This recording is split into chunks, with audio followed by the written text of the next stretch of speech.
जय श्री गुरुदेव।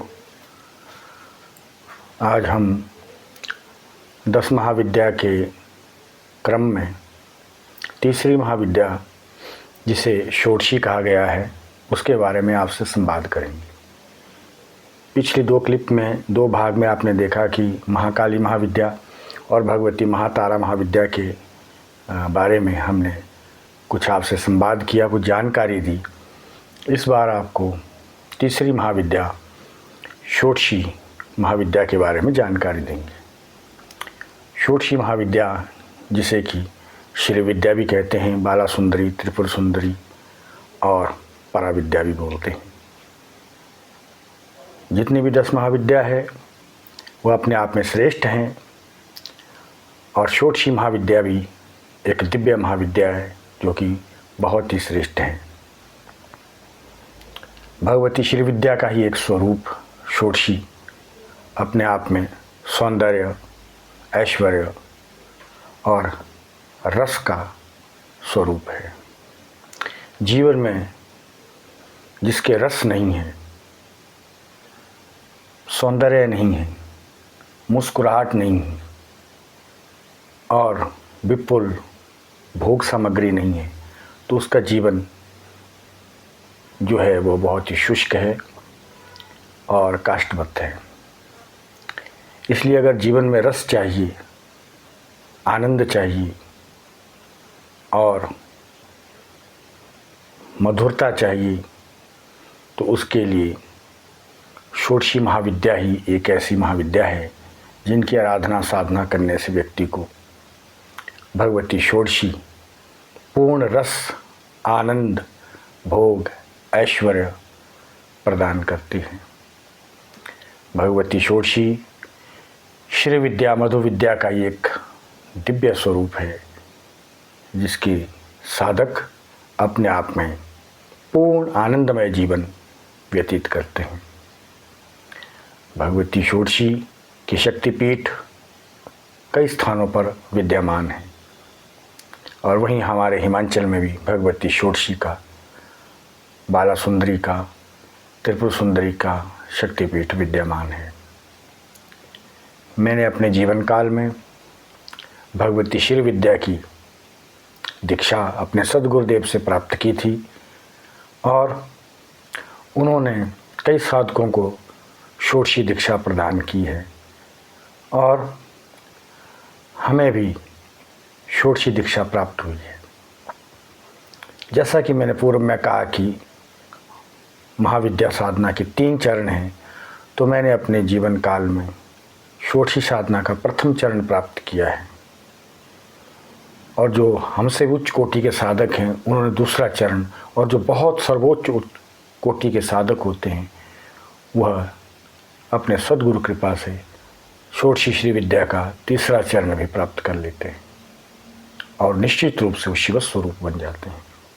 लेकिन मुझे केवल प्रथम चरण की दीक्षा साधना षोडशी की प्राप्त हुई और उससे मुझे बहुत ही आनंद की अनुभूति हुई। मेरा जीवन बहुत ही शुष्क था, बहुत ही नीरस था। मेरा यदि आप पूर्व जीवन देखें आज से 25-30 साल पहले, तो बहुत ही कठोर और बहुत ही सख्त और बहुत ही पुरुषार्थमय जीवन जीने वाला मैं व्यक्ति था। मेरे जीवन में हास्य नहीं था, मेरे जीवन में प्रेम नहीं था, मेरे जीवन में रस नहीं था। मेरे जीवन में केवल अगर कुछ था तो केवल अनुशासन और केवल एक कठोरता, क्योंकि साधना जीवन ही बहुत ही डिसिप्लिन और कठोर जीवन होता है। हिमालय में भी साधना की, नदियों में भी साधना की, पर्वतों में, पहाड़ों में, पेड़ों के पास, तो बहुत कठोर जीवन हो जाता है साधक का। तो मैंने अपने सद्गुरुदेव से पूछा, गुरुदेव मेरा जीवन बहुत ही कठोर हो गया है, बहुत ही तपोमय हो गया है, मेरे जीवन में अग्नि है, अग्नि तत्व ज़्यादा सक्रिय है और मुझे बहुत ताप महसूस होता है। तब सद्गुरुदेव जी ने कहा कि तुम्हें षोडशी महाविद्या की दीक्षा प्राप्त करनी है और साधना करनी है, जिससे तुम्हारे जीवन में रस आए, आनंद आए, शांति आए, सौंदर्य आए, करुणा आए, प्रेम आए, सरसता आए और आपका जीवन आर्द्र हो। और वैसा ही मैंने किया।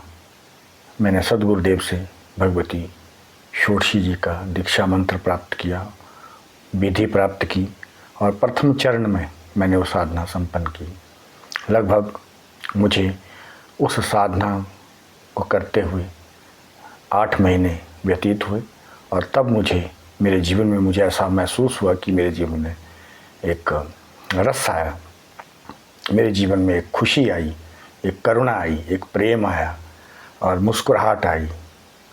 जीवन में एक हास्य आया, हंसी बा खेली बा धरी बा ध्यानम। तो इस प्रकार से जीवन नीरस से रसमय हो गया और मुझे सच में भगवती षोडशी की कृपा से आनंद की प्राप्ति हुई। एक आध्यात्मिक आनंद की, एक आंतरिक आनंद की अनुभूति हुई। अंदर से जैसे कोई एक रस, आध्यात्मिक रस जो है उसकी अनुभूति प्राप्त हुई। और वहीं जीवन में भगवती षोडशी की साधना करने से भोग और मोक्ष भी प्राप्त होता है। और क्योंकि केवल यही एक ऐसी महाविद्या है जिनकी आराधना करने से दोनों चीज़ें प्राप्त होती है, भोग भी और मोक्ष भी। भोग का तात्पर्य है एक दिव्य आनंद, एक ऐश्वर्य, एक अंतर की अनुभूति। और मोक्ष का मतलब है कि हमारा जो आवागमन का चक्र है उससे भी मुक्ति देती है भगवती। और वहीं जो षोडशी की दूसरे और तीसरे लेवल की साधना संपन्न करते हैं, उच्च कोटि के सिद्ध साधक, उनके जीवन में षोडशी भगवती की कृपा से उनके जीवन में 16 कला का आविर्भाव होता है। उनके जीवन में 16 कला उनको प्राप्त होती है, जिसमें 8 कला भौतिक है, 8 जो है आध्यात्मिक है। वो बहुत ही गोपनीय है और गूढ़ है। लेकिन यहाँ हम केवल एक साधारण जो बिगनर है, जो प्रथम कोटि के साधक हैं, उनके अनुभूति आपको बतला रहे हैं और उसमें मैंने अपनी अनुभूति आपसे शेयर की है कि षोडशी साधना करने के बाद मेरे जीवन में मुझे आनंद की प्राप्ति हुई है, रस की प्राप्ति हुई है, मधुरता की प्राप्ति हुई है। और मेरे जीवन में मैं जहाँ भी गया, कोई भी मेरे संपर्क में आया तो वो भी मधुर बन गया। उसके जीवन में भी प्रेम, आनंद और प्रसन्नता आ गई। सो इसीलिए साधक को अपने जीवन में एक बार अवश्य भगवती श्री विद्या साधना, माँ बाला सुंदरी साधना या षोडशी साधना अवश्य संपन्न करनी चाहिए। लेकिन किसी सही सद्गुरु के चरणों में बैठ करके हमें इस विधि को प्राप्त करना चाहिए।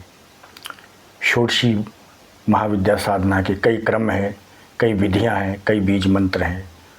कोई कादी विद्या से है, कोई हादी विद्या से है, कोई सादी विद्या से है, कोई लघु षोडशी रूप है, कोई षोडशी है, कोई महाषोडशी, पराषोडशी। अलग अलग प्रारूप भगवती की विधियां हैं और अलग अलग कामना पूर्ण उससे होती है।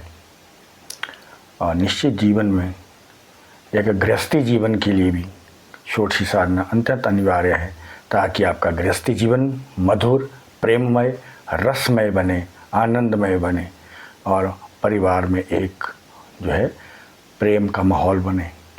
जो तभी होता है जब षोडशी भगवती की कृपा होती है साधक पर। सो मैंने अपने जीवन में ये साधना संपन्न की थी और मुझे ये अनुभूतियाँ और अनुभव हुए। और भी कई अनुभव हुए हैं, लेकिन वे गोपनीय रखे जाते हैं। तो इसीलिए इस साधना को बिना गुरु के कभी भी नहीं करना चाहिए। किसी भी साधना को बिना गुरु के नहीं करना चाहिए। गुरु के सानिध्य में, श्रेष्ठ गुरु के सानिध्य में इनकी बारीकियों को समझ के ठीक ठीक तरीके से साधना करनी चाहिए और फिर इसकी अनुभूतियाँ अद्भुत होती हैं। लेकिन महाविद्या साधना के गुरु बहुत कम रह गए हैं। बहुत कम गुरुओं को या सिद्धों साधकों को इसका ज्ञान है, लेकिन जिनको ज्ञान है वो गोपनीय रहते हैं, गुप्त रहते हैं। तो इसलिए मेरे सद्गुरुदेवों को 10 महाविद्याओं का जो है ज्ञान भी था और उन्होंने साधना भी सिद्ध की थी। इसलिए ऐसे सद्गुरुदेव को मैं कोटि कोटि प्रणाम करता हूँ। और आपके लिए भी ये निर्देश है कि आप किसी सही सद्गुरु के चरणों में, यदि आपने ये सीखना है, साधना करनी है मैया की, तो अच्छे गुरु के सानिध्य में आप करें। बिना गुरु के आप कोई भी साधना नहीं करें, क्योंकि उसमें आपको सफलता कई कई सालों तक नहीं मिलेगी और व्यर्थ आप भटक जाएंगे। तो इसलिए भटकना नहीं है और ना कहीं अटकना है, बस भगवती की साधना करनी है। तो इसीलिए आपको एक बार फिर हृदय से आशीर्वाद कि आपके जीवन में भी कोई महान सद्गुरु आए और आप ऐसी साधना को आप विधिवत संपन्न करें और अपना जीवन रसमय, आनंदमय, प्रेममय, करुणामय करते हुए जीवन में भोग और मोक्ष को प्राप्त करते हुए पूर्णता प्राप्त करें। इन्हीं शब्दों के साथ भगवती षोडशी महाविद्या के चरणों में प्रणाम और आप सबको बहुत बहुत साधुवाद। ओम शम।